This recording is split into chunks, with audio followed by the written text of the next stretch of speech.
नमस्कार दोस्तों, स्वागत है आपका एक और नई वीडियो में। तो आज की वीडियो में हम बात करेंगे क्लास 12th केमिस्ट्री का जो पहला चैप्टर है उसका एक और महत्वपूर्ण क्वेश्चन जिसका नाम है अणुसंख्य गुणधर्म। इसकी आप जितनी भी तारीफ करें या जितना भी आप कहें कि इम्पोर्टेंट है वो कम ही होगा, क्योंकि ये ऐसा एक टॉपिक है इस चैप्टर से, क्योंकि इस चैप्टर से 3 टॉपिक ज़्यादातर पूछे जाते हैं। एक राउल्ट का नियम, दूसरा हेनरी का नियम और तीसरा सबसे ज़्यादा पूछे जाने वाला टॉपिक ये अणुसंख्य गुणधर्म है। अणुसंख्य गुणधर्म आप सोच रहे होंगे एक छोटा-सा टॉपिक है, लेकिन ये छोटा नहीं है। इसमें और 4 टॉपिक हैं। यानी इस टॉपिक को अगर आपने तैयार कर लिया तो कम से कम 60% आपने इस चैप्टर का तैयार कर लिया है। तो हम समझेंगे आज के इस वीडियो में अणुसंख्य गुणधर्म क्या है, इसको स्टेप बाय स्टेप कैसे समझेंगे, सब कुछ डिटेल से बात करेंगे। तो ये देखिए बहुत ज़्यादा इम्पोर्टेंट है, आप किसी भी हाल में इसे छोड़ नहीं सकते हैं। तो अणुसंख्य गुणधर्म की बात करें तो परिभाषा में लिखा है विलेनों के वे भौतिक गुण।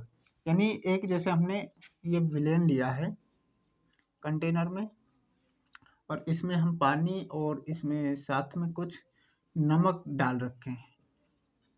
ये क्या हो गया जी, नमक। तो ये इसमें पानी है और हमने ऊपर से इसमें नमक डाल दिया है। तो विलेनों के वे भौतिक गुण जो विलेनों में उपस्थित। विलय, विलय क्या होता है, जो हम बाहर से कुछ डालते हैं, जैसे हमने पानी में नमक डाल दिया या चीनी डाल दी या नींबू डाल दिया, तो ये सब जो होंगे जो हम बाहर से डाल रहे हैं उन्हीं को हम बोलते हैं विलय। और विलायक उसे बोलते हैं जिसमें हम कुछ डाल रहे होते हैं।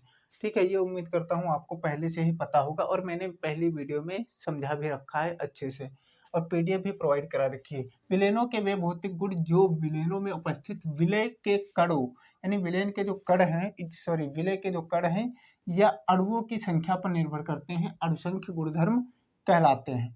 इन गुणों का संबंध उनकी रासायनिक संरचना या संगठन से नहीं होता। ये गुण विलेनों में कणों की संख्या बढ़ने के साथ साथ उसी क्रम में बढ़ते हैं। अणुसंख्य गुणधर्म को हम इस तरीके से समझ सकते हैं कि मान लीजिए ये एक स्टेडियम है और इसमें यहाँ पर क्रिकेट हो रहा है और हमने इस क्रिकेट को देखने वालों के लिए 100 रुपये एंट्री फीस रखी है, यानी जितने लोग चाहते हैं वो देख सकते हैं क्रिकेट। तो इसमें मान के चलो 50 लोग आए हैं क्रिकेट देखने के लिए, तो यहाँ पर टोटल जो रुपया होगा वो कितना होगा, 5,000 हो जाएगा। टोटल रुपया जो होगा वो 5,000 हो जाएगा। ठीक इसी तरीके से ये जो हम अणुसंख्य गुणधर्म है वो भी समझ सकते हैं कि भैया ये जो विलेन है, विलेन में जितनी मात्रा में विलय के कण घोले जाएंगे उसी मात्रा में जो अणुसंख्य गुणधर्म है वो भी बढ़ेगा। तो उसी मात्रा में बढ़ेगा। जैसे यहाँ पर ये चीज है, एक लाइन इसमें लिखी हुई है, इन गुणों का संबंध उनकी रासायनिक संरचना या संगठन से नहीं होता। यानी प्रकृति इनकी कैसी है, किस तरीके के ये हैं, कण जो आ रहे हैं ये किस तरीके के हैं, इस पर कोई निर्भर नहीं करता।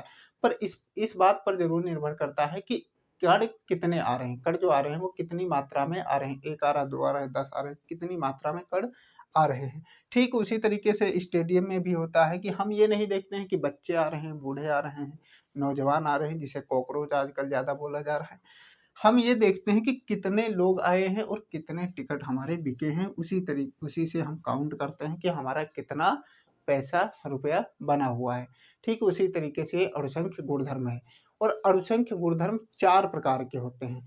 पहला जो है वो वाष्प दाब का अपेक्षिक अवनमन है। वाष्प दाब क्या होता है मैंने पिछली वीडियो में अच्छे से समझा रखा है, अगर वीडियो नहीं देखी है तो लिंक नीचे डिस्क्रिप्शन में होगा, उसे आप देखकर तब अच्छे से इसे आप समझ सकते हैं, क्योंकि आगे उसका उपयोग होगा। तो देखिए वाष्प दाब का अपेक्षिक अवनमन पहला अणुसंख्य गुणधर्म है। दूसरा अगर हम बात करें, दूसरा हिमांक का क्वथनांक का उन्नयन है। तीसरा हिमांक का अवनमन है और चौथा जो है वो परासरण दाब है। और ये जो 4 टॉपिक हैं, ये चारों टॉपिक बहुत ही महत्वपूर्ण हैं। ये तो केवल परिभाषा हमने समझी है कि भैया अणुसंख्य गुणधर्म आखिरकार हैं क्या, इससे क्वेश्चन नहीं बनता है। क्वेश्चन बनेगा अब जो हम आगे करने वाले हैं, वाष्प दाब का अपेक्षिक अवनमन। यहाँ से न्यूमेरिकल पूछे जाएंगे, ये खुद पूछे जाते हैं क्योंकि यहाँ पर फॉर्मूला है, तो न्यूमेरिकल बनने जाहिर सी बात है। तो एक एक करके हम सभी को समझेंगे। तो सबसे पहले हम समझते हैं वाष्प दाब का अपेक्षिक अवनमन। और ये जो 4 हैं, 4 ये मत सोचिएगा कि एक एक परिभाषा है इनकी बस हो जाएंगे। ये चारों बहुत लेंदी हैं, इन्हें अच्छे से समझना पड़ेगा। तो ध्यान आपका सिर्फ बोर्ड पर होना चाहिए, बाकी इधर उधर आपका ध्यान नहीं होना चाहिए। पहला गुणधर्म है वाष्प दाब का अपेक्षिक अवनमन। चलिए इसको अच्छे से समझते हैं। अब ध्यान आपका पूरा बोर्ड पर होना चाहिए, इधर उधर आपका ध्यान अगर होगा तो इसे देखिए, ये जो टॉपिक्स होते हैं फिजिक्स, केमिस्ट्री, मैथ के, थोड़ा लेंदी होते हैं, इन्हें समझने की ज़रूरत होती है। जब तक आप समझेंगे नहीं तब तक समझ में नहीं आएगा, ना तो आपके दिमाग में पड़ेगा। जब दिमाग में ही नहीं पड़ेगा तो आप बोर्ड में अच्छे से लिख भी नहीं पाएंगे। तो अभी आपको बस यहाँ पर ध्यान देना है कि लिखा हुआ है वाष्प दाब का अपेक्षिक अवनमन। तो सबसे पहले यहाँ पर शब्द है एक वाष्प दाब, इसे थोड़ा सा समझते हैं। फिर एक अवनमन है, और अपेक्षिक का मतलब है बटे में करके हम अनुपातिक बना लेना, तो उसी को हम बोलते हैं अपेक्षिक। तो देखिए वाष्प दाब क्या है। मान लेते हैं हमने एक विलेन लिया, ये एक विलेन यहाँ पर हमने बनाया। इसमें कोई पदार्थ है, जैसे मान के चलो इसमें पानी ही है। तो पानी क्या है, वाष्पशील पदार्थ है, यानी भाप में ये बदल सकता है। जब ये भाप में बदलेगा तो भाप क्या करेगी, ऊपर चारों तरफ इस तरीके से जाएगी ये। जबकि खुद की जो इसमें यहाँ तक जैसे मान के चलो पानी भरा है, तो ये पानी पर भी थोड़ा सा प्रेशर बनाएंगे। जैसे आप कुकर देखते हैं, कुकर क्या करता है, जब उसमें पानी उबलता है, भाप बनता है, तो प्रेशर लगाता है, और प्रेशर लगाने के साथ साथ जो कुकर होता है उसकी जो सीटी है वो बजने लगती है, ऊपर उठ जाती है। तो भाप यानी जो दबाव लगा रही है, उसी दबाव को हम बोलते हैं वाष्प दाब। वाष्प यानी भाप, और दाब यानी भाप द्वारा लगाया गया दाब। तो ये हो गया वाष्प दाब। अब ये है एक शब्द है अवनमन। अवनमन का अर्थ होता है कमी या घट जाना, तो ये अवनमन का अर्थ है। अब हम समझते हैं वाष्प दाब का अपेक्षिक अवनमन, यानी भाप द्वारा लगाए गए दाब का अनुपातिक अवनमन क्या है, वही हम समझेंगे। तो सबसे पहले हम समझते हैं कि वाष्प दाब का अवनमन क्या है, यानी भाप का जो दाब है, प्रेशर है, उसकी उसमें कमी कैसे आती है उसे हम समझेंगे। तो देखिए लिखा है, जब किसी वाष्पशील द्रव में अवाष्पशील पदार्थ मिलाया जाता है तो उसके वाष्प दाब में कमी आती है। इसी कमी को वाष्प दाब का अवनमन कहते हैं। जैसे मान के चलो हमने ये जो पानी लिया था, अब इस हम पानी में एक पदार्थ मिला देते हैं। अगर हम नॉर्मल पानी उबालें तो ये 100 डिग्री सेल्सियस पर उबल जाएगा, और ये भाप में बदलना चालू हो जाएगा 100 डिग्री सेल्सियस पर। अगर हम इसमें क्या करें, नमक मिला दें, नमक, तो नमक क्या करेगा, जाकर यहाँ नीचे बैठ जाएगा। जैसे ही नीचे बैठेगा, नीचे जो आग जलेगी, आग इस तरीके से जो मान के चलो जल रही है ये आग, तो ये जो आग जल रही है ये इस नमक पर ज़्यादा जो है तापमान, नमक का ऊष्मा देगी नमक पर। तो नमक पर जब ऊष्मा देगी और पानी के जो कण हैं वो ऊपर रह जाएंगे, इस वजह से पानी के कण नीचे नहीं आ पाएंगे। तो जहाँ 100 डिग्री सेल्सियस पर उबलता था, तो ये कितने डिग्री पर हो जाएगा, 102 या 103 डिग्री सेल्सियस चला जाएगा नमक मिलाने के कारण। तो अब क्या हो गया, इसमें जो भाप बनने की क्षमता थी वो कम हो गई। अब जब भाप बनने की क्षमता कम हो गई तो भाप द्वारा लगाया जाने वाला प्रेशर भी क्या हो जाएगा, कम हो जाएगा। और यही जब प्रेशर कम होगा तो इसी को हम बोलते हैं वाष्प दाब का अवनमन, यानी भाप द्वारा लगाए गए दाब में कमी। ठीक है, उम्मीद करता हूँ ये समझ में आ गया होगा वाष्प दाब का अवनमन क्या है। इसे अगर हम फॉर्मूले के जरिए लिखें तो फॉर्मूला क्या हो जाएगा, डेल्टा पी, पी क्या प्रेशर है, ठीक है, डेल्टा क्या है, ये कम ज़्यादा होता रहता है, इसलिए हम क्या करेंगे, डेल्टा लगा देंगे। फिर P note minus P S. अब ये पी नोट क्या है, पी नोट जब हम पानी नॉर्मल लिए थे, यानी नमक वमक कुछ भी नहीं था, तब इसका वाष्प दाब कितना था, यानी शुद्ध अवस्था में पी नोट क्या है, पी नोट शुद्ध अवस्था में वाष्प दाब, शुद्ध अवस्था में वाष्प दाब। अब जब हम इसमें नमक मिला दिए हैं तब ये हो जाएगा विलयन का वाष्प दाब। अब तो विलयन बन गया, यानी दो पदार्थ मिल चुके हैं, इसमें पानी था और नमक था, तो अब ये विलयन बन चुका है।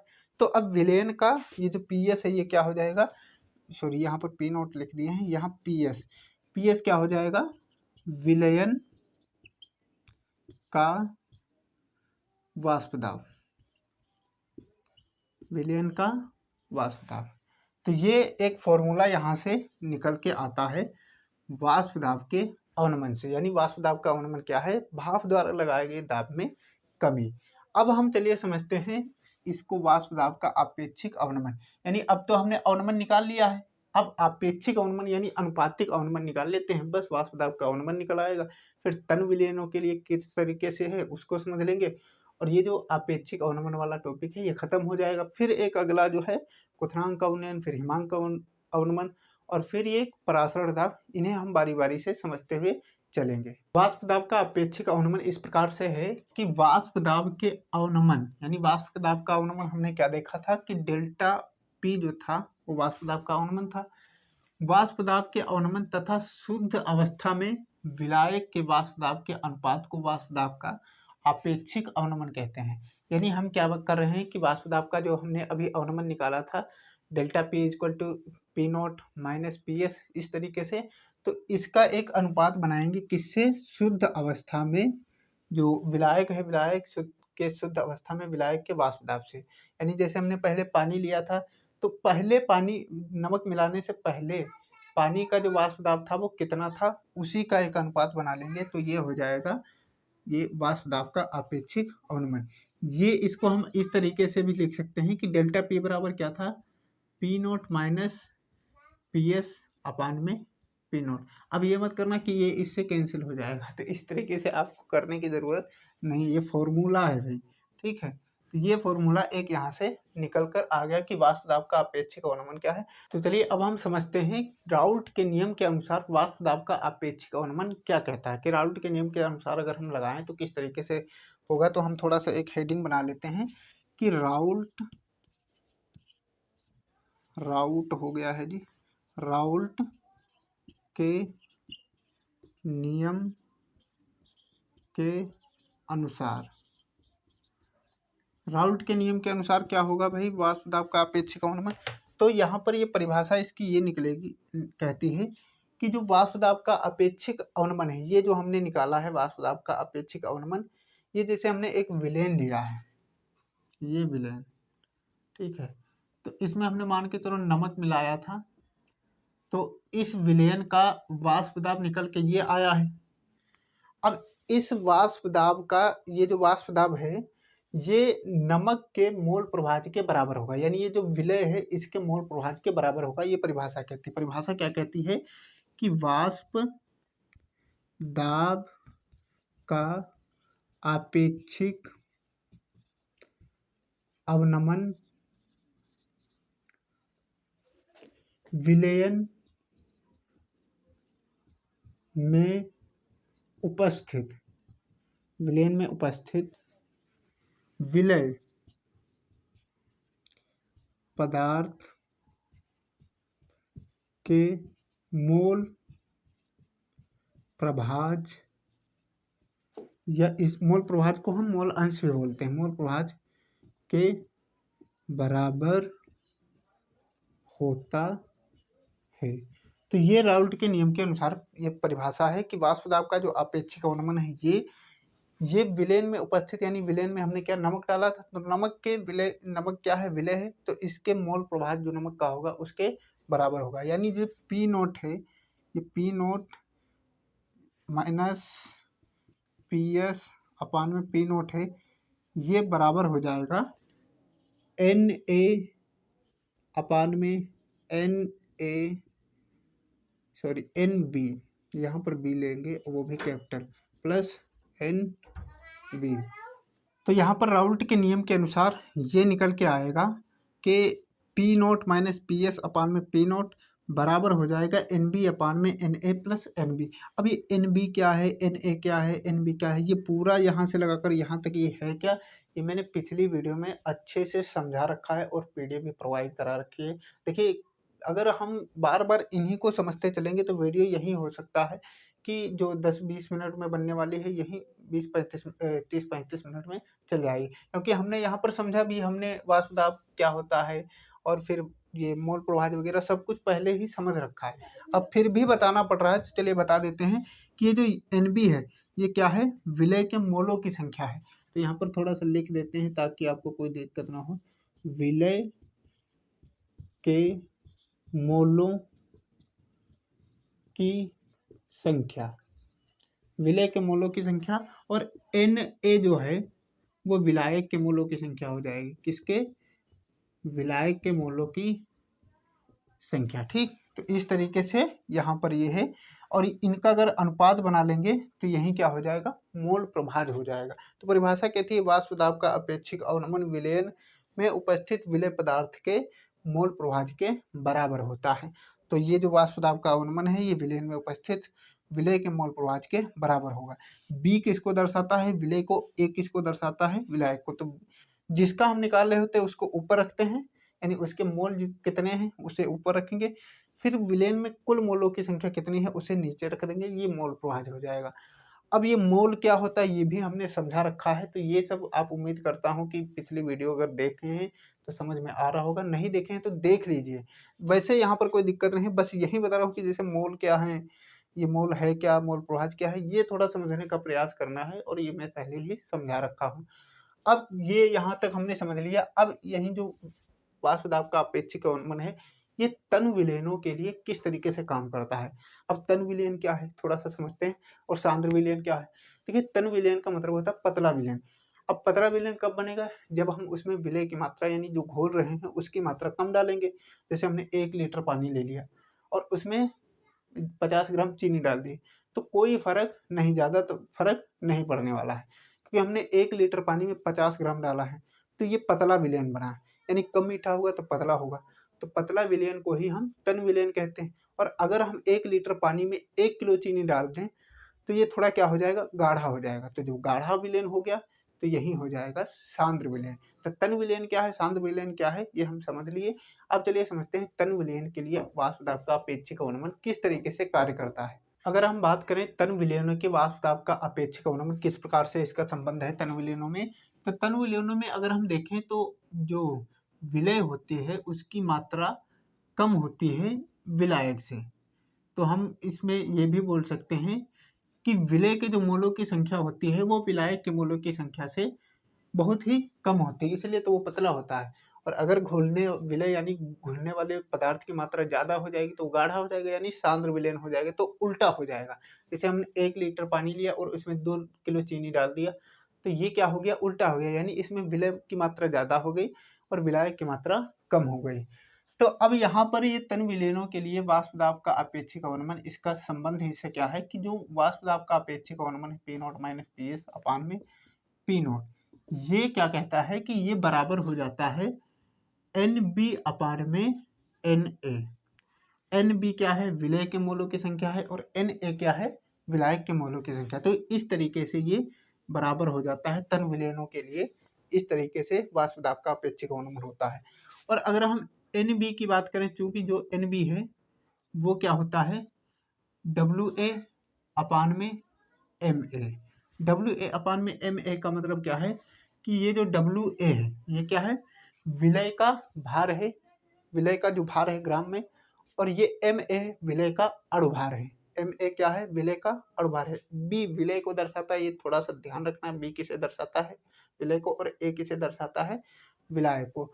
और Na की बात करें, जो Na यानी विलय के मोलों की संख्या, सॉरी विलायक के मोलों की संख्या, ये क्या हो जाएगा WB अपान में, या इसे कैपिटल ऐसे भी हम मान सकते हैं, ऐसे ही आपको याद रखना है, WB अपान में MB, WB अपान में MB, इस तरीके से। या हम इसे ऐसे भी कर सकते हैं कि यहाँ पर स्मॉल w अपान में स्मॉल m बना दिए, और इसकी जगह पर क्या किए, कैपिटल W अपान में कैपिटल M बना दिए। यानी ये क्या हो जाएगा, विलायक का भार और विलायक का अणुभार। M क्या है, विलायक का अणुभार है। थोड़ा सा लिख देता हूँ मैं कि जो स्मॉल w है ये क्या है, विलय का भार, और स्मॉल m क्या है, विलय का अणुभार। और यहाँ पर अगर कैपिटल W की बात करें तो कैपिटल W क्या है, विलायक का भार, विलायक का भार। और कैपिटल M की अगर बात करें तो कैपिटल M क्या है, विलायक का अणुभार, विलायक का अणुभार। तो ध्यानपूर्वक अभी समझते हुए चलना। अब देखिए कि हम यहाँ NB की जगह पर ये या ये रख सकते हैं, क्योंकि ये दोनों बराबर हैं। तो एन ए की जगह पर ये रख सकते हैं। तो इस तरीके से अगर हम रखते हैं तो यहाँ पर हमें क्या मिलेगा, P naught minus P S अपान में पी नॉट। तो यहाँ पर क्या हो जाएगा, देखिए एन बी की जगह पर अगर हम रखें तो एन बी की जगह पर क्या है, यही रख देते हैं, क्योंकि इसमें ए बी यहाँ पर थोड़ा कन्फ्यूजन हो सकता है कि बी हमने इसके लिए लिया है फिर यहाँ क्यों ले लिया, इसीलिए हम ये रखेंगे। ठीक है, तो ये डब्लू स्मॉल डब्लू ऊपर हो जाएगा एन बी की जगह स्मॉल डब्लू अपान में स्मॉल एम, फिर बटे में क्या हो जाएगा, फिर बटे में हो जाएगा कैपिटल डब्लू अपान में कैपिटल एम। अब ये जो इस तरीके से बना है इसकी गुणा करेंगे, पहले की गुणा चौथे से हो जाएगी और दूसरे की गुणा तीसरे से हो जाएगी। तो यहाँ पर ये क्या हो जाएगा, बन के आ जाएगा इस तरीके से। चलिए मैं यहीं पर लिख देता हूँ कि W इंटू ये हो जाएगा कैपिटल M अपान में, फिर हो जाएगा ये M इंटू W, इस तरीके से। तो ये यहाँ पर हो जाएगा संबंध तन विलयन के लिए अपेक्षिक, जो वाष्प दाब का अपेक्षिक अवनमन है उसका इससे संबंध हो जाएगा। और ये जो फॉर्मूले हैं इन्हें आपको किसी भी हाल में नहीं छोड़ना, क्योंकि इन पर भर भर के न्यूमेरिकल पूछे जाते हैं। केमिस्ट्री में आप जानते हैं 2-3 चैप्टर रही हैं जहाँ से न्यूमेरिकल ज़्यादातर पूछे जाते हैं। तो बाकी के जो अणुसंख्य गुणधर्म है जो 3 बचे हुए हैं, जैसे हमने अभी समझ लिया वाष्प दाब का अपेक्षिक अवनमन, दूसरा जो बचा हुआ है क्वथनांक का उन्नयन, हिमांक का अवनमन और परासरण दाब। देखिए ये अपने आप में बड़े टॉपिक हैं और इन्हें हमें स्टेप बाय स्टेप समझते हुए चलना है, ज़्यादा बड़ी वीडियो भी नहीं होनी चाहिए, कि जो मोबाइल है और जो लाइट है वो थोड़ा-सा दिक्कत करने लगती है। हो सकता है आपको नहीं लग रहा हो कि यहाँ पर लाइट दिक्कत कर रही है, लेकिन जो मैं वीडियो बनाता हूँ तो बीच-बीच में लाइट चली जाती है, इस वजह से मुझे 1 डेढ़ घंटे वेट करना पड़ता है। इसलिए मैं आगे के जो टॉपिक हैं वो उसकी वीडियो कल मिलेगी। तब तक के लिए अब आप हमारे चैनल को सब्सक्राइब कर लीजिए और डेली आपको 4 बजे, जो शाम के 4 बजे हैं, इस टाइम को आपको जो वीडियो है वो मिलती रहेगी। और साथ में इनकी पीडीएफ के लिए आप लिंक नीचे डिस्क्रिप्शन में है, वहाँ से टेलीग्राम को ज्वाइन कर लीजिए। इस सभी की पीडीएफ आपको वहीं पर मिल जाएगी। मिलते हैं नए वीडियो में, तब तक के लिए जय हिंद।